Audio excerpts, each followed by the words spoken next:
Welcome to the shooting show. This week we're on crop protection on late drill.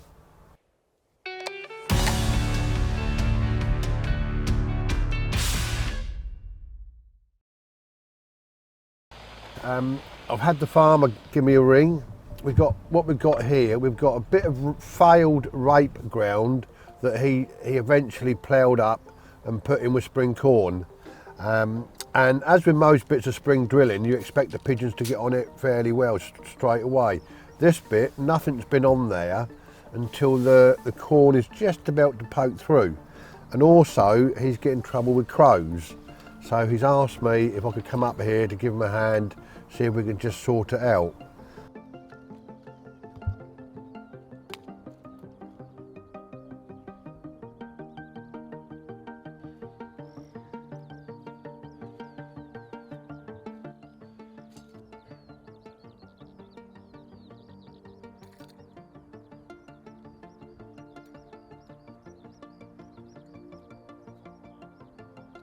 I need to know which way the wind's blowing, get the right idea. Nothing's lighter than a pigeon feather.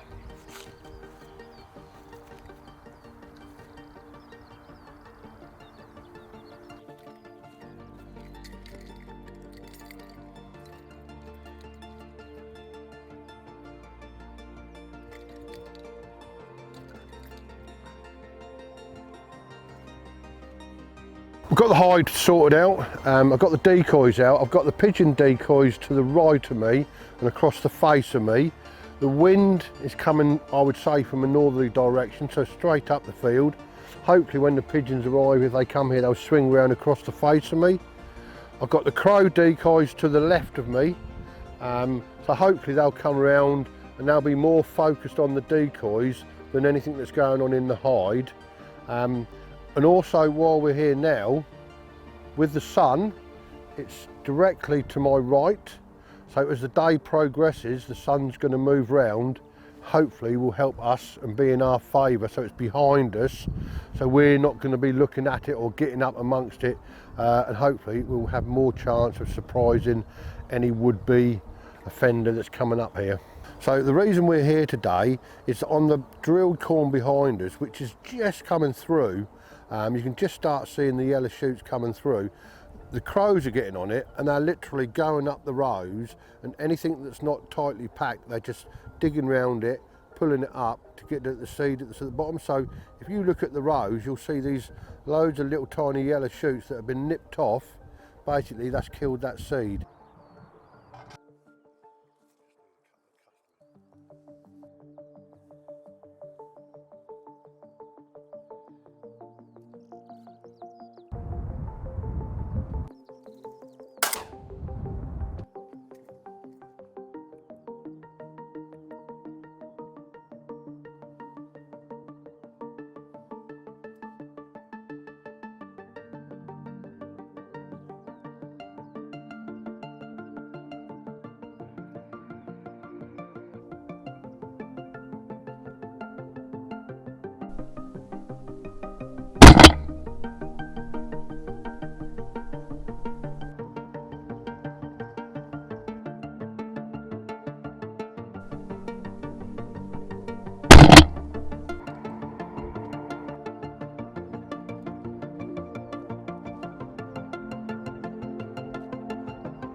That's another day finished.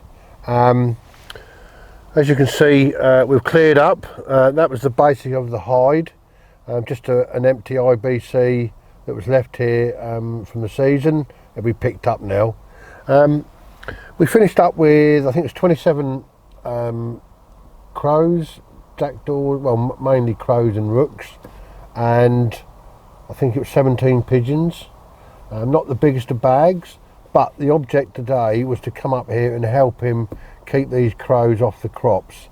I think we've done that because in the distance there was a lot more crows activity up there, and looking at the corn, I think if we get another couple of days on that and that comes through, I think that's away from the crows. So in all, you know, we've done the job of crop protecting, and fingers crossed it'll come up all right.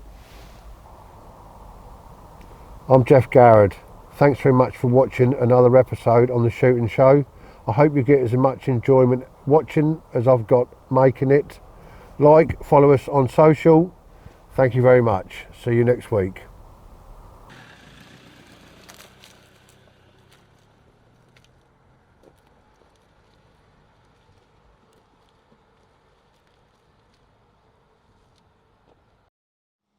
Hello, I'm Chris Parkin and I'm here with the latest PARD NV007S night vision add-on for your rifle scope.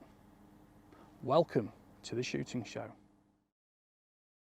The big difference of the new S over the previous A or newer V models is the fact the battery is now held vertically, which minimises the overall length of the unit. The quick release aluminium collars now have plastic shims that go underneath them rather than using electrical tape to make up any difference in dimensions. And this still clicks on and off quite easily to change from a daylight to a night vision scope. And most importantly, because of the shorter length, it saves about 30mm over the previous models, and this allows you to adopt a more conventional shooting position without the ergonomic strain of having to push your head backwards.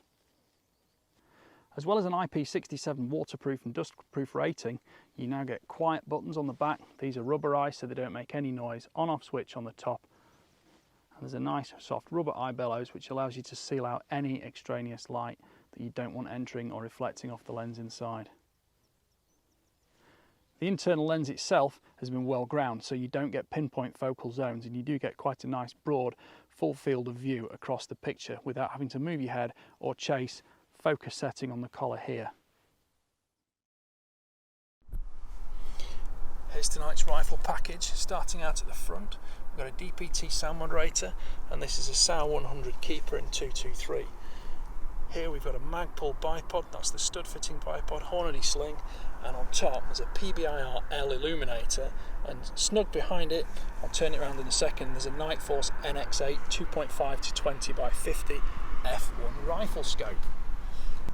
Looking at the Night Force, it's a side parallax, we've got fast adjusting target turrets on top, but it's quite compact in overall build, 30mm tube, and the throw lever in the dark especially makes it great for using with this rear add-on because you can control magnification so quickly and easily. The PARD, like its forebears, clicks off the back so you can use the scope absolutely as normal in daylight mode, and then when you want to go back to night vision, take it out at night, click that on, just doing this one-handed in the dark, and that's where we are. And because it's shorter, we've got less physical rearward displacement of the eye, and you can see on the stock here we are really not having to compromise physical position so much. The PARD's illuminator is quite small. We've got focal control here, and the electronic controls on the back give us the intensity level we're going to use. What I would say is that's good for about 50 to 75 metres maximum. You do want to use a larger illuminator like this PBIRL if you want to stretch the ranges out. 200-250 metres tonight has been fine, but at greater distance, about 300 metres, where I don't tend to shoot anyway, although I do sometimes actually look out the foxes and hares and things, it's a bit strained, although on a good shot when I know the ground myself, if I was in the middle of one of the fields, didn't have any kind of intervening fence lines or anything like that, I'd have no trouble locating the chest shot for a fox. And of course, being rear mounted like this, we can use the scope absolutely as normal. So if I want to dial on some elevation, it's as quick as that to make longer shots. Here you can see I'm playing around with the magnification setting on the Nightforce scope, which also affects the reticle size on this first focal plane optic. But of course, even with a small reticle that's illuminated, I can still clearly see it in the picture. I'm on my own test range here tonight where I do some foxing, but I've also got all my gongs set out, so I've got great capability of reviewing targets at different distances and knowing exactly what I'm looking at, and getting really used to what I'm using in the dark before I actually attempt to take on any live quarry. Here I'm experimenting a bit more with reticle intensity, but look how much information is available from the reticle itself in terms of seeing all the hash marks and aim off in the milliradian first focal plane setup. This is my usual target board. I normally shoot at 100 metres, but it happens to be 125 metres away from my position tonight. This gives you an idea of the resolution capability in complete darkness. Until you've really learnt a night vision optic, it's great to experiment with the illumination control, both in terms of the beam size and the strength required. As you can see, I'm experimenting here with the PBIRL externally. This fox was first picked up in the thermal at about 350 metres out, but it's in an unshootable position. I was tracking it through the PARD and calling it gently. Eventually, it circled all the way around us to pick up our scent in the wind, but couldn't do so. Eyepiece resolution is 1024 by 768 pixels. There are 3 intensity settings for the onboard illuminator, the maximum power of which is 5 watts and suitable out to about 50 metres on air rifle or rimfire in my opinion. Video recording can be either recoil or manually activated. Battery life is suggested to be 8 hours and I had no problem in 4 to 6 hour foxing sessions. I wasn't using the Wi-Fi capability, but it does have one.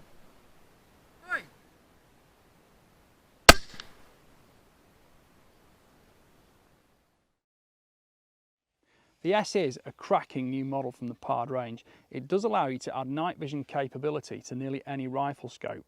Personally, I would recommend, because it does have inbuilt magnification from 4 to 14 times, go for a rifle scope which has got a low magnification setting as standard.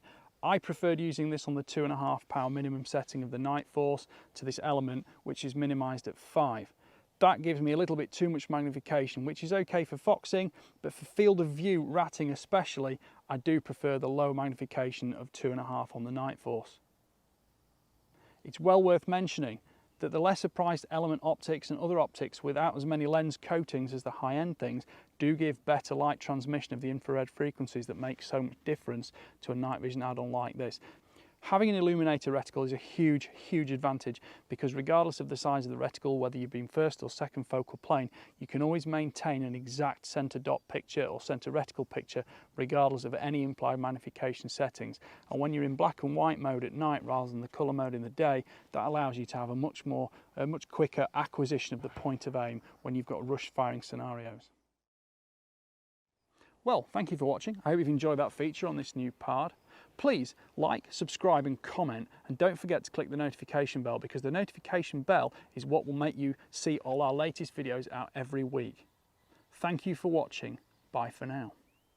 And please remember, if you're not a member of BASC, join BASC because they're protecting our sport for the future.